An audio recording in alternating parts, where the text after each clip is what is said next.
When you think of difficult mounts in World of Warcraft, you'll typically think of things like the Heavenly Onyx Cloud Serpent and its 0.03% drop chance. Sure, it's insanely rare, but is it difficult? Well, it depends, because it doesn't stop Jimmy, who's been playing the game for a month. He goes and kills a Caravan for his first time, and boom, the mount pops up in guild chat. He's like, oh, I didn't even know that dropped the mount. Everyone else is peed off because they've got thousands of attempts at it. So in this video, we're going to look at 5 mounts that either require insane dedication or require great skill at the game. There's no RNG or luck. These are just going to be 5 hard mounts to obtain. At number 5, we do have a joint spot because I couldn't get people to decide on which was the harder of the two, but I have put them where I personally feel they're more difficult.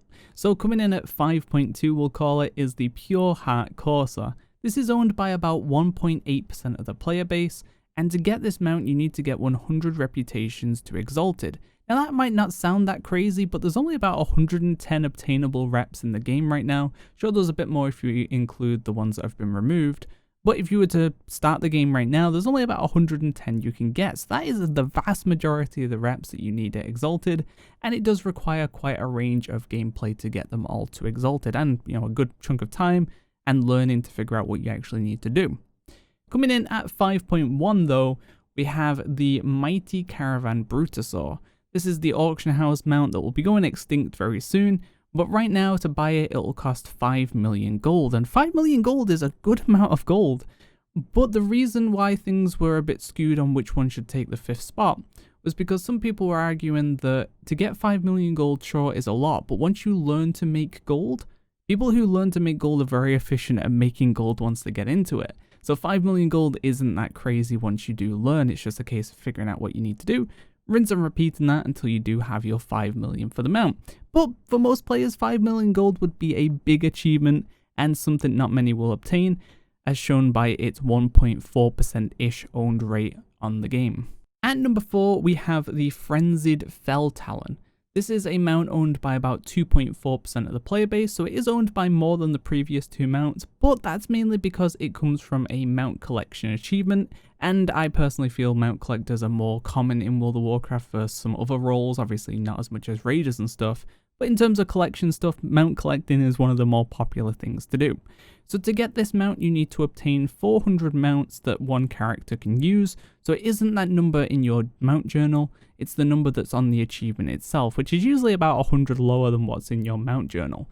And getting 400 is going to require you to do a big range of content, from camping rares, to running dungeons, running raids, doing achievements, doing PvP. You have to look at multiple aspects of the game, figure out what it is you need to do, learn the different mounts, the methods, blah blah blah. There's a lot of information and time that goes into it. Obviously, the longer you've been playing, the easier this is. But for a newer player, getting 400 mounts is a pretty damn daunting task. At number 3 now, and we have a much more skill-based mount, which is the current season Gladiator Mounts. Now this probably would have moved to spot number 2 if it was how the old Gladiator system was. If you're not familiar, you had to finish the top % of the player base and you would get a Gladiator mount. Nowadays, you just need to get to, you need to get to the Gladiator rank in like the ranking system and you will get the mount. So a much more bigger pool of players can obtain the mount, but it doesn't mean that they will. So this requires you to have very good skill level on your class, understand your comp and how you fit into your comp very well, but not only that, also you need to be able to understand the other comps and how your comp plays into that. So it does require quite a lot of skill, big amounts of time, and it's not something every player can do, so you really have to be top of your game to be able to get a Gladiator mount. At number 2, we have another skill-based mount, and that is going to be whatever the current cutting edge mount is. So I'm not talking about when it becomes irrelevant content and expansion later. What I mean is the current raid on the hardest difficulty, the last boss that drops a mount. So currently that would be the Nyalothan Allseer, which is owned by about 0.2% of the player base. And considering the raid's been out for 3+ months now, there's only about 600 guilds that have managed to actually get a full clear. It's not much considering, because getting 20 people together that are able to, focus and commit to that many hours of raiding, learn the fights, play the class well enough to get through the fights, it's not easy. And considering there's been nerfs and power creep to this point and there's still only 600 guilds, it shows that raiding isn't as easy as some people like to make out. So for that reason, the current cutting edge mount is the one that's going to take number 2. And number 1 is a mount that you probably weren't expecting to see at number 1, or you might not even know what this mount is, but it does require you to have an extremely strong will. It might not require much skill, to be fair, no skill at all, but you need to be extremely dedicated in getting this mount because you're going to be doing a lot of the same content over and over again for a long time. And when I say a long time, I really do mean a long time. And that mount is the prestigious Bloodforgecosa. This mount's owned by about 0.1% of the player base, and even then that number is higher than it should be because there's been multiple honor exploits that have happened over the years that people have taken advantage of to raise their honor higher than it should be, and they didn't get punished for it. But to get this mount, you need to reach honor level 500, which requires about 4.4 million honor.